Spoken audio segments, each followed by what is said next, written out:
The cashier saw him the moment he walked in, worn, hoodie-scuffed shoes, no watch worth noticing, and she had already made up her mind before he reached the counter. She charged him a service fee that didn't exist, handed him a plate of cold food, with a smile that didn't reach her eyes, and when he quietly asked why he was being treated differently from every other customer in the room, she picked up the phone and called the police. What she didn't know, what no one in that diner knew, was that the man standing at her counter owned every single one of these restaurants. And the next few minutes would change everything. Cole Harrison had been doing this long enough to know exactly what he was looking for. Not spreadsheets, not quarterly reports, not the kind of numbers that looked clean on paper because someone upstream had made sure they would. What he was looking for couldn't be found in a boardroom, and it couldn't be faked when the right person was watching. It only showed up in the small moments, the way a server refilled a glass without being asked, the way a manager handled a complaint at 7 in the morning when the dining room was loud and everyone was tired. The small moments were where the truth lived. That was why every few months Cole picked a location from the morning grill roster and drove out alone. No advance notice, no company car. He wore whatever was hanging near the back of his closet, a faded gray hoodie that had seen too many winters, a pair of work boots with the left toe starting to separate at the sole, and he walked in like any other man who needed coffee and eggs before the day started. He had built the chain from a single location in Savannah into something that stretched across more than 30 cities in the South. But on mornings like this one, he looked like someone who might have trouble covering the bill. He pulled his older sedan into the parking lot of the Morning Grill on Clifton Road, just after 8 on a Saturday. The lot was nearly full. Through the front window, he could see the dining room moving servers weaving between tables, the flash of plates coming out of the pass through the particular kind of controlled chaos that a busy weekend breakfast looked like from the outside. He sat in the car for a moment and watched the way he always did. He had learned more from parking lots than from most meetings. Inside, the smell was right coffee and butter, and something on the griddle, and for a moment it was almost enough to make him feel the way he used to feel when the whole thing was still just one room with 8 tables and a sign he'd painted himself. He had opened Morning Grill the year after his wife passed, not because it was the right time to start a business, but because he needed somewhere to put his hands and his hours. The work had saved him in ways he had never fully explained to anyone. The values he built it on were simple: treat every person who walked through the door like they mattered, regardless of what they were wearing or how they paid. It was not a complicated idea, but it was the one he had never been willing to compromise on. He joined the line at the host stand and waited. 2 couples ahead of him were greeted warmly and walked to their tables. When Cole reached the counter, the cashier on duty looked up from her screen, took one look at him, and her expression shifted in a way that was subtle enough that most people would have missed it. Cole did not miss it. Her name tag read Tiffany. She was in her late 20s, sharp-featured with the practiced efficiency of someone who had worked a register long enough to size up customers before they opened their mouths. She did not say good morning. She looked back at her screen and began entering something slowly, the way people move when they want you to feel like you are an inconvenience. "Table for 1, Cole said. Tiffany typed without looking up. "There's a seating fee on weekends for single-party reservations, $5. Cole had reviewed every policy across every location in the last fiscal year. There was no such fee. There had never been such a fee. He kept his face neutral and reached into his pocket. He paid without comment, and she slid a menu across the counter with 2 fingers, the way you might pass something to someone you didn't want to touch. He was seated at a 2-top near the back, the table closest to the kitchen entrance, where the foot traffic was constant, and the ambient noise made it hard to hold a thought. Around him, the rest of the dining room had better placement couples by the window, a group of older men at a round table in the center, a few families spread across the booth section along the far wall. Cole noted who had been seated where. He noted how long it took for a server to appear at his table versus the others nearby. It took 11 minutes. The server who eventually came was young and nervous, and clearly not the problem. She took his order, 2 eggs over easy wheat toast, black coffee, and disappeared back toward the kitchen. Cole set his phone on the table face down and watched the room. He watched the way Tiffany handled the customers who came in after him, a couple in athletic wear, who were greeted with a genuine smile, a man in a sport coat who was walked personally to a window table by the shift manager Cole had already identified as the one in charge of the floor. The shift manager's name tag read Ryan. He was in his early 30s, broad-shouldered with the kind of confidence that came not from competence, but from having operated unchallenged for long enough that the two had started to feel like the same thing. Cole had seen the type before. Ryan moved through the dining room like he owned it, which meant he had forgotten or never bothered to learn that someone else actually did. Cole's coffee arrived after 14 minutes. It was lukewarm. He didn't send it back. When his food came, he looked at it for a moment before picking up his fork. The eggs had the flat, dry look of something that had been sitting in a warming tray instead of coming fresh off the griddle. The toast was cold at the center. The plate had the particular quality of food that had been prepared at one point, set aside, and then sent out when a table needed filling. He ate a few bites and set his fork down. He was not there to eat. He was there to watch. And what he was watching was getting harder to look at the longer he sat. At the table to his left, an older man in a work jacket had been waiting for nearly 20 minutes for a refill that never came. At the table directly behind Cole, a woman eating alone, a food worker's apron still folded over her bag, had been handed a check before she'd finished her plate, something Cole had explicitly banned as a practice across every location because of what it communicated to the person sitting there. And near the front of the room, he could see Ryan leaning against the host stand beside Tiffany, the two of them speaking quietly, and then both of them looking in Cole's direction and laughing at something between themselves. Cole had been doing this long enough not to react. He picked up his coffee cup and held it like he wasn't watching anything at all. It was the woman who changed everything. She came from the direction of the kitchen, middle-aged in a cook's apron that was clean, despite the hour moving quickly and deliberately, like someone who didn't have time to waste, but had decided to waste it anyway, because something needed to be said. She stopped at Cole's table and leaned down slightly, keeping her voice low enough that it wouldn't carry past the immediate area. Her name tag read, Gloria. She looked at him with the directness of someone who had been in the industry long enough to spot things that didn't fit, and Cole Harrison sitting quietly at the worst table in the house, with a plate of cold food and a lukewarm coffee, apparently did not fit. You should know, Gloria said, that what you're eating isn't what was made for you. The order that came in for table 9 was rerouted. What you got was from a return that should have been thrown out. She kept her hands folded in front of her, her voice, even like she was giving him information, and leaving it entirely up to him what to do with it. That's not an accident. That's a decision. Cole looked at her steadily. Has this happened before?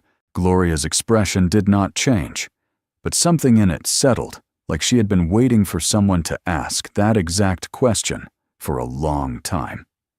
Complaints have been filed, she said. More than a few. They don't go anywhere.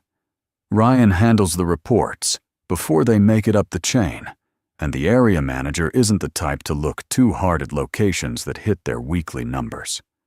She glanced toward the front of the room, where Ryan had moved away from the host stand and was now speaking with a table near the window.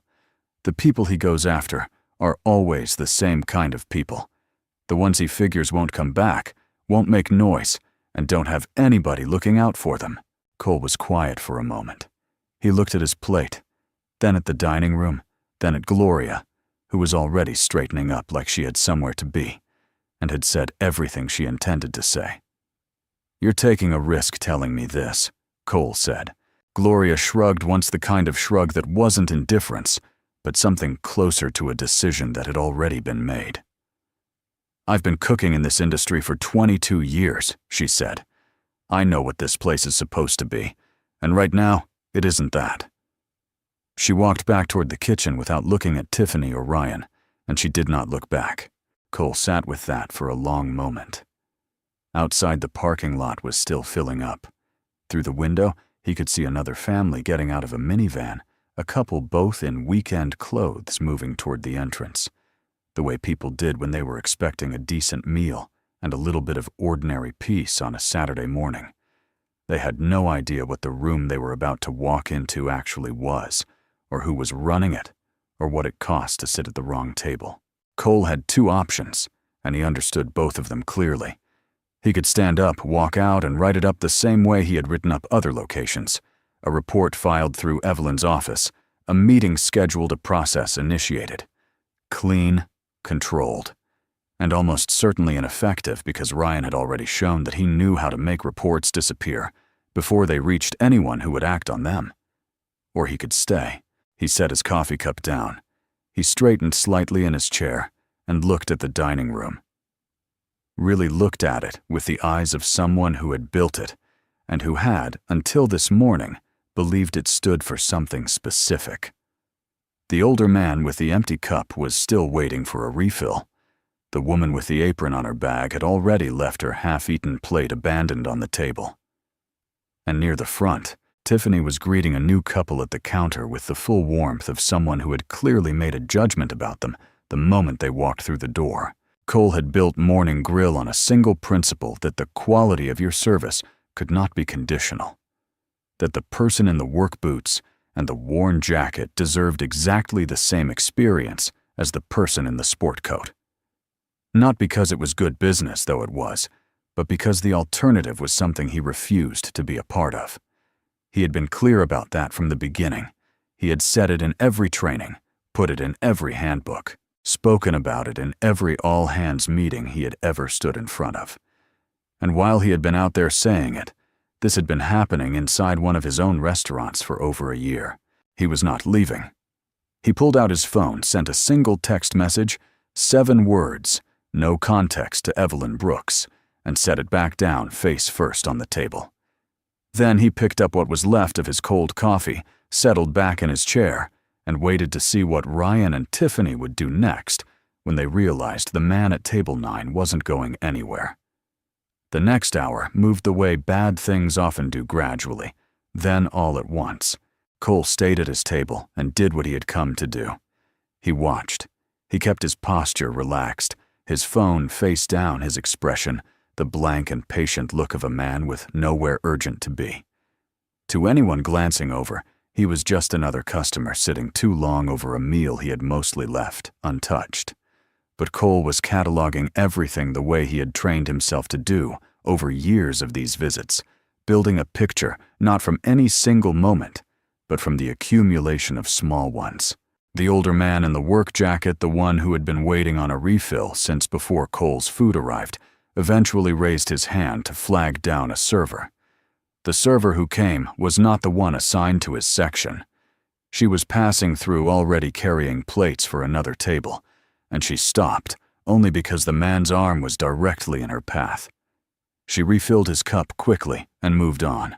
The man thanked her with the particular gratitude of someone who had been waiting long enough to feel the weight of being overlooked, and Cole watched him wrap both hands around the warm cup like it was more than just coffee. Across the room, a table of 4 had received their check, while 2 of them were still eating. Cole had seen it happen once already with the woman in the food service apron, and he recognized it for what it was, a quiet way of telling certain customers that their time at the table was done. Not everyone knew to read it that way, but that didn't make the message any less deliberate. The table of 4 looked at the check, then at each other, and without another word, they began gathering their things.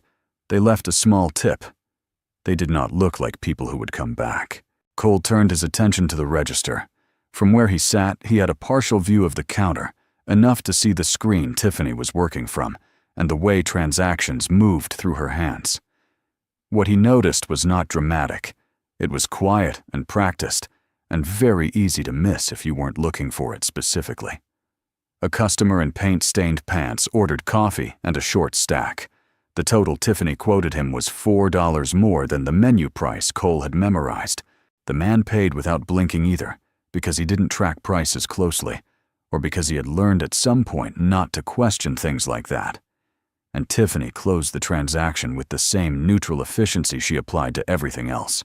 A few minutes later, Cole watched Ryan approach the counter and exchange a brief word with Tiffany. Ryan glanced at the register display, said something that made Tiffany smile, and then moved away. Nothing about the exchange was overtly suspicious, but Cole had been in the restaurant business long enough to understand what that kind of easy, unguarded communication between a cashier and a shift manager looked like when the register was being used as a private income stream. It looked exactly like that. By the time Cole had been sitting for nearly 90 minutes, he had a clear enough picture. The overcharges were targeted, applied to customers who fit a certain profile, who were less likely to scrutinize their bills or escalate a complaint. The food quality was manipulated the same way with the worst of what came out of the kitchen, routed selectively to the tables. Ryan and Tiffany had already decided didn't matter, and the complaints that had been filed, the ones Gloria had mentioned, had never made it past Ryan's desk, which meant that every person who had spoken up about what was happening here had been met with silence and continued coming back to a place that was taking advantage of them. Cole stood up. He didn't raise his voice. He didn't move toward the counter dramatically or position himself for effect. He simply stood at his table and spoke at a volume that was clear without being loud, the kind of tone that carries across a room, not because it is forceful, but because it is entirely certain of itself. "I'd like to ask something," Cole said, "and I'd like an honest answer." The server nearest to him stopped moving. Two customers at the adjacent table looked over. The natural noise of the dining room didn't stop all at once, but it shifted the way ambient sound does when something in a space changes register.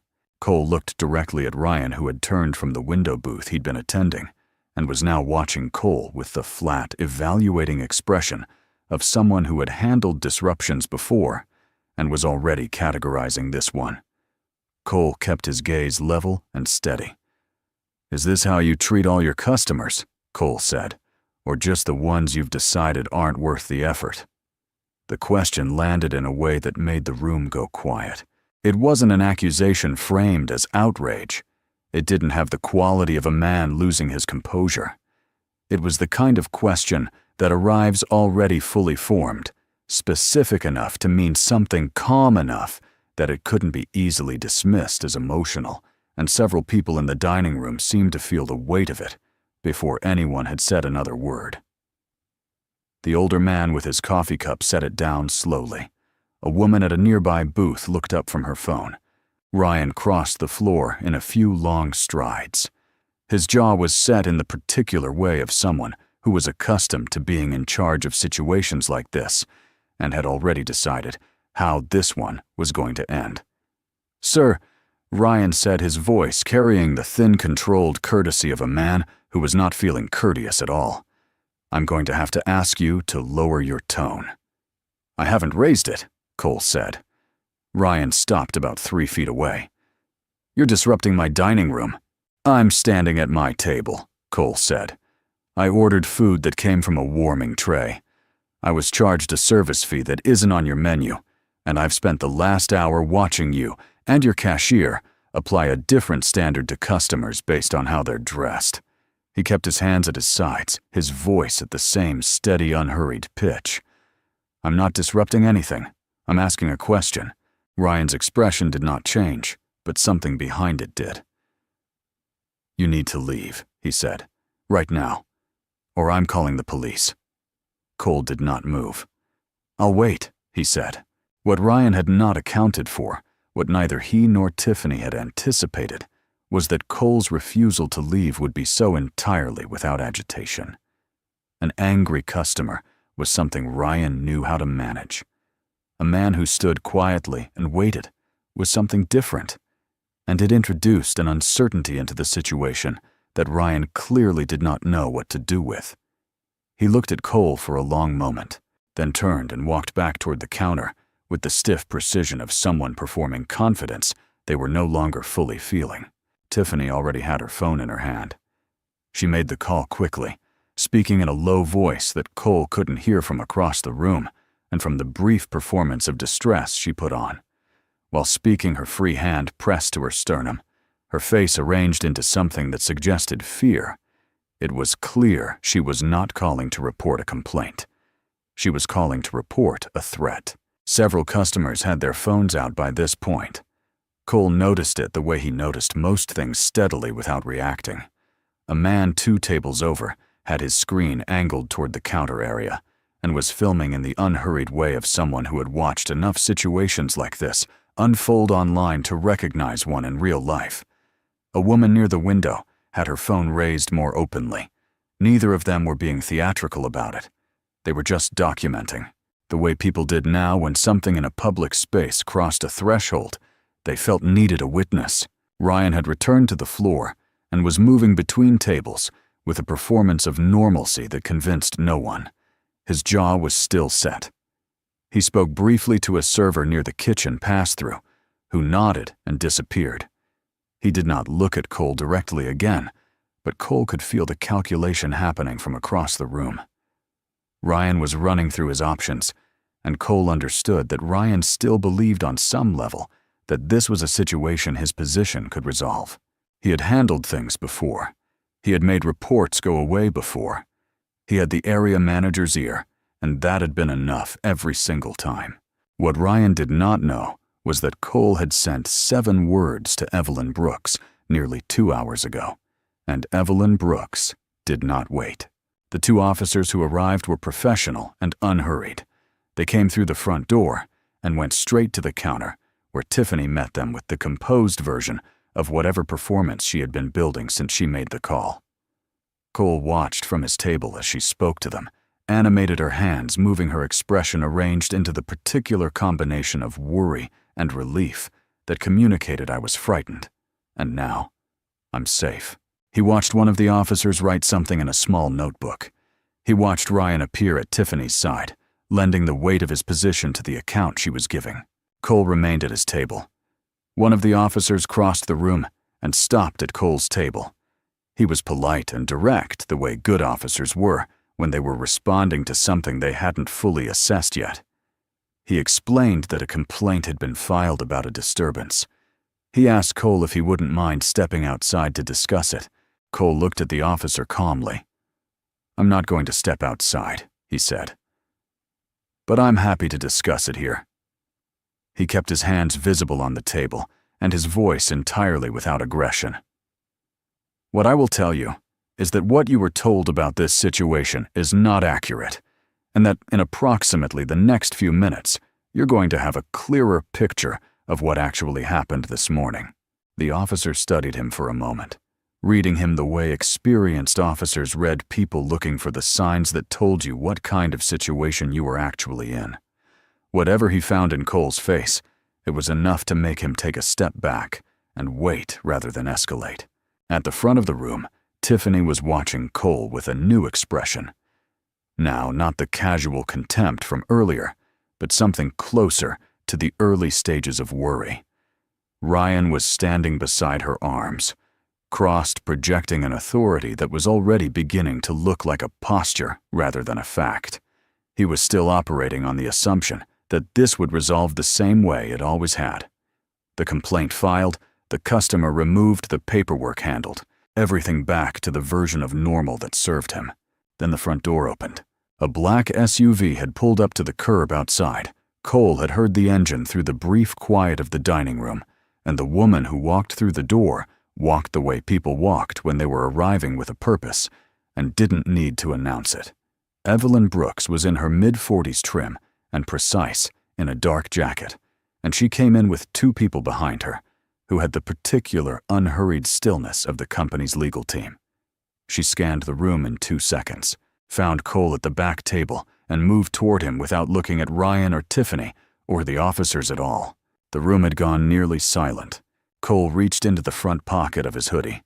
He removed a small flat device, a camera the kind designed to look like nothing at all, positioned in the fabric where it had been recording clearly for the past 2 hours.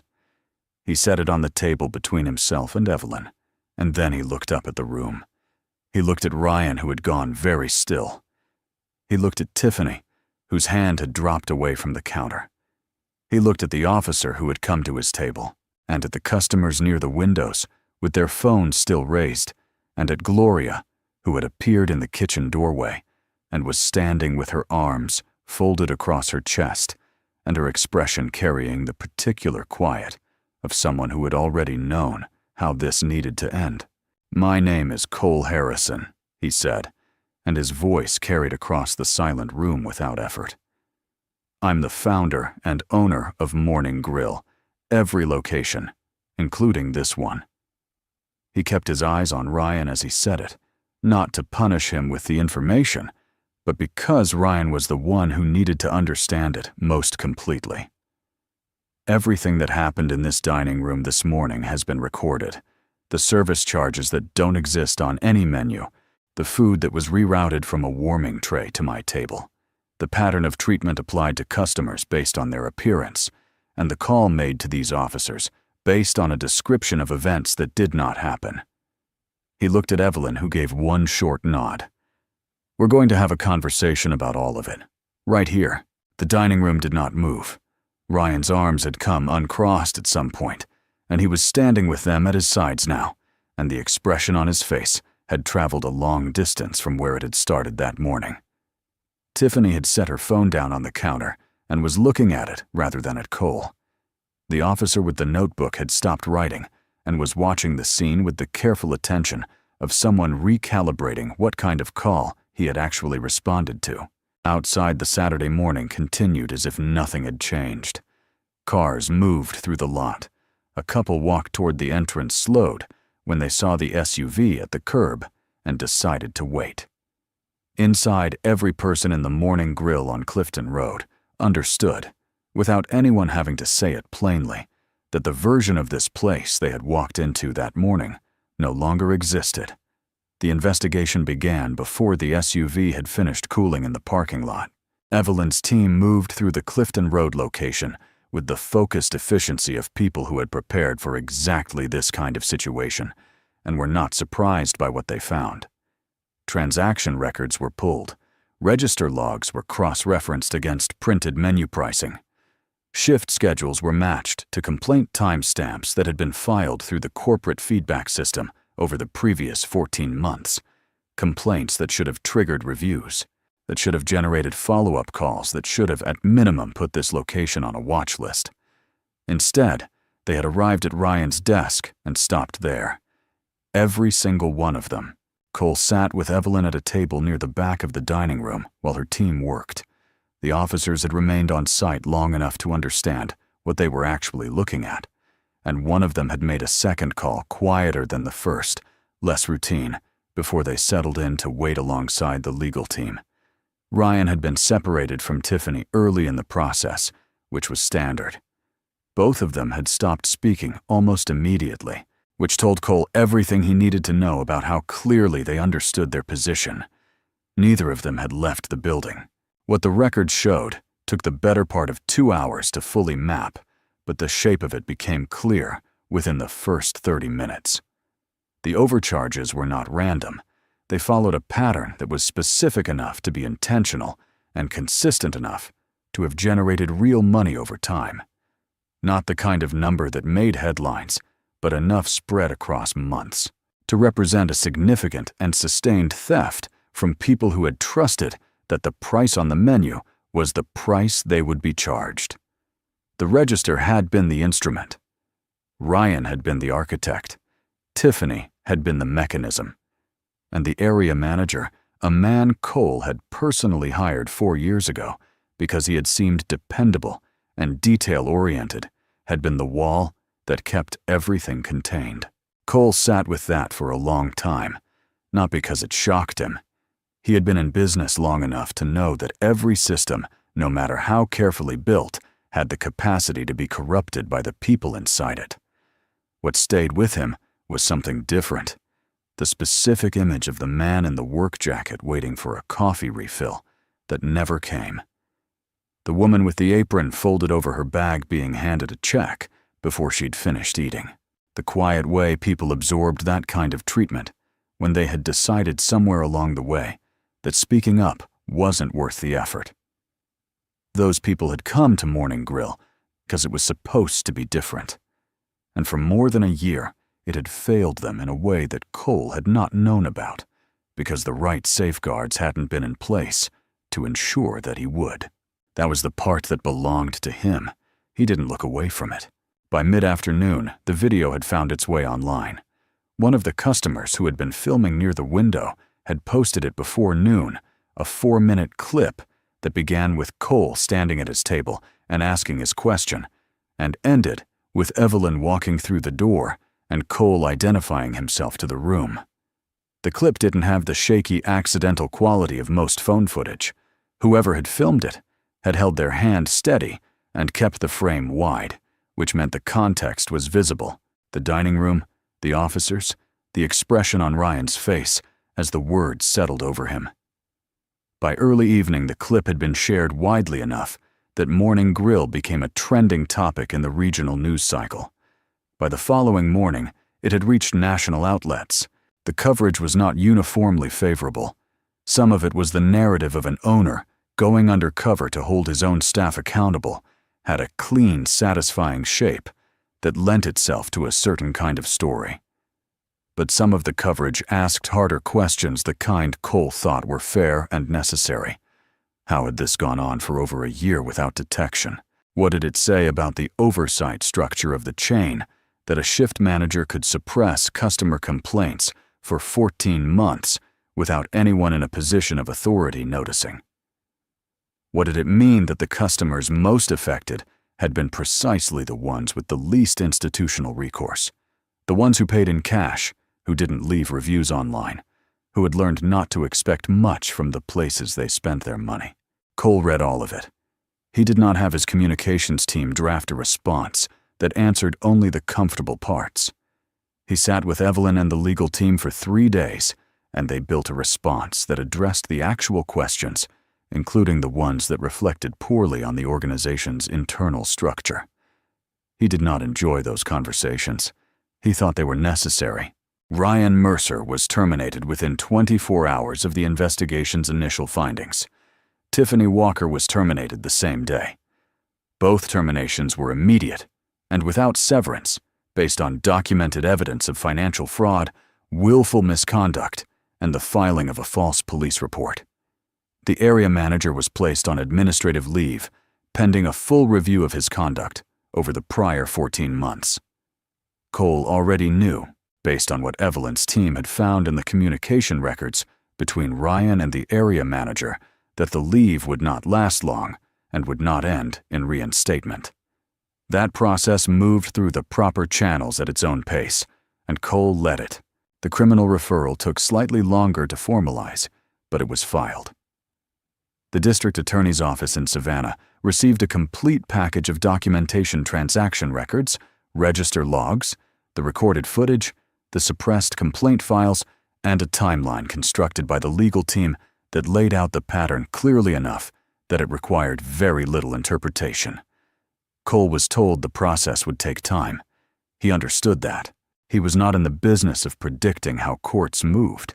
He was in the business of making sure the right information was in the right hands, and that part was done. What came next was not a single decision, but a series of them made over the following weeks, with the kind of deliberate attention Cole had not applied to operations infrastructure in several years. Not because he had stopped caring, but because he had trusted a structure that had turned out to have a critical gap in it. The gap was simple. There was no mechanism for frontline staff at any location to report misconduct directly to corporate leadership without the report passing through intermediate management. Every complaint, every concern, every observation from someone like Gloria had to travel through the same chain that the problem had corrupted. That was not a small design flaw. It was the reason this had been able to continue as long as it had. Cole rebuilt that system from the foundation.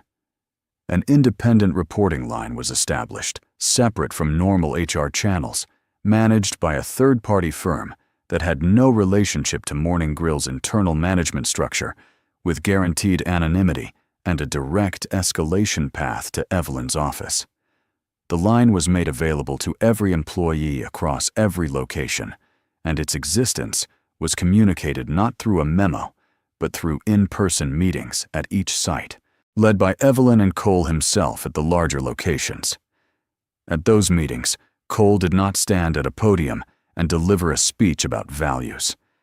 He sat at tables and listened to what people had to say about what they had seen and what had made them feel like saying anything wasn't worth the risk.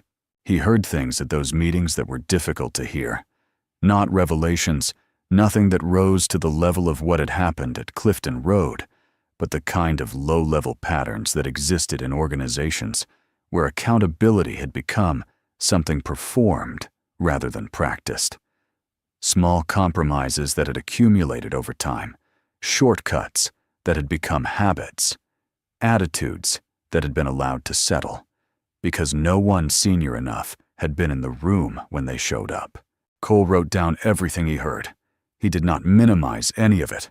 The anonymous inspection program was formalized, not the ad hoc system Cole had been running on his own judgment, which depended entirely on him having the time and availability to conduct visits, but a structured program with a dedicated team of experienced evaluators who rotated across locations on a schedule no one at the site level could predict or prepare for. The evaluation criteria were specific and measurable, and the results fed directly into the performance review cycle for every level of management up to and including regional directors. The program cost money. Cole had approved the budget before Evelyn finished presenting it. Training was rebuilt as well. Not the kind of training that consisted of a video module and a signed acknowledgement form, but multi-day sessions that began with a single question Cole had written himself and placed at the top of the first page of every participant workbook. Who is the customer you are most likely to underserve and why? The sessions were mandatory for every manager across the chain, and they were facilitated by people who had spent their careers in hospitality. Ethics, not motivational speakers, not corporate consultants, but practitioners who understood service from the inside and knew how to talk about the gap between stated values and actual behavior without letting anyone in the room pretend the gap wasn't real. Gloria Bennett was offered the position of branch manager at the Clifton Road location 3 weeks after the investigation closed. Evelyn called her directly. She did not frame the offer as a reward because Cole had been explicit about that. He didn't want Gloria to feel as though her role in what happened was being transacted, as though she had traded information for a promotion, and the two things were simply balanced against each other. What Evelyn told her was straightforward. The location needed someone who understood what the restaurant was supposed to be and had already proven at some cost to herself that she cared enough to say something when it wasn't. The offer stood on its own merits. Gloria took 2 days to think about it, which Cole thought was the right amount of time to take. She accepted. She started on a Monday, which was her preference. The months that followed moved the way recovery moved when the work was real, not dramatically, not with the clean momentum of a story that had a fixed ending point, but gradually and unevenly, with some weeks better than others, and some locations easier than others, and the whole thing requiring more sustained attention than Cole had initially budgeted for. He gave it the attention it required. He kept the visits going, the same worn hoodie, the same sedan, the same early Saturday mornings, because the point of the visits had never been to catch anyone doing something wrong. The point was to stay connected to what the restaurants actually felt like, from the inside, from the seat of someone who had come in without an appointment and without a title and just wanted a decent meal and to be treated like a person. That hadn't changed. On a Saturday morning in late October, Cole drove back to the Clifton Road location. He parked in the same spot where he had parked in the spring, and he sat in the car for a moment the same way he always did. The lot was full. Through the window, the dining room was moving with the particular energy of a place that had found its rhythm, not frantic, not slow, but right. He could see a server at a corner table crouching down to be at eye level with a customer rather than standing over him. He could see Gloria at the host stand, not managing from a distance, but in the room present the way a manager who actually cared about the place was present. Cole got out of the car. He was wearing a suit for the first time in as long as he could remember, walking into one of his own restaurants. And when he came through the front door, Gloria looked up from the host stand and recognized him immediately. She didn't perform surprise or deference. She gave him the same direct level look she had given him across a table 9 months ago when she had decided that something needed to be said, and said it. "Table for one?" she asked. "Please," Cole said. She walked him to a table near the window, a good table with light, and she handed him a menu with both hands, not 2 fingers. The coffee arrived in 4 minutes, hot enough to mean something. The server who brought it greeted him by name, not his name specifically, but the name of a person, which was the only name that mattered, and asked if he was ready to order or needed a few minutes. Cole looked around the dining room. He looked at the man at the counter, who was being handed a receipt that matched exactly what the menu said it would. He looked at the couple in the booth nearest the window, who were laughing at something without any awareness of being observed or evaluated. He looked at the kitchen pass-through, where Gloria was checking a plate before it went out, not perfunctorily, but with the careful attention of someone who understood that the quality of what came off that line was a direct statement about what the place believed in. He looked at all of it for a long moment. Then he picked up the menu and ordered. A business was not measured by what it said about itself on a sign or in a mission statement, or in the remarks a founder made at an all-hands meeting once a year. It was measured by what happened in its dining room on an ordinary Saturday morning when no one important was watching, or when someone was watching who had been treated as though they weren't. Cole had built Morning Grill to be the kind of place where that distinction didn't exist, where the experience was the same regardless of who was in the chair, where the person who came in alone in a worn jacket got the same coffee, the same food, the same ordinary human decency as anyone else who walked through the door. It had taken a failure to remind him that building something and maintaining it were not the same work. They required different kinds of attention, and the second kind never ended. He understood that now in a way that he hadn't fully understood it before, and he thought that was probably the most honest thing that could be said about the entire morning on Clifton Road. Not that it had been a victory, but that it had been a correction. A hard, necessary, overdue correction that had cost real people real things before it was made. The only adequate response to that was to make sure the correction held. Cole's food arrived hot. He ate all of it.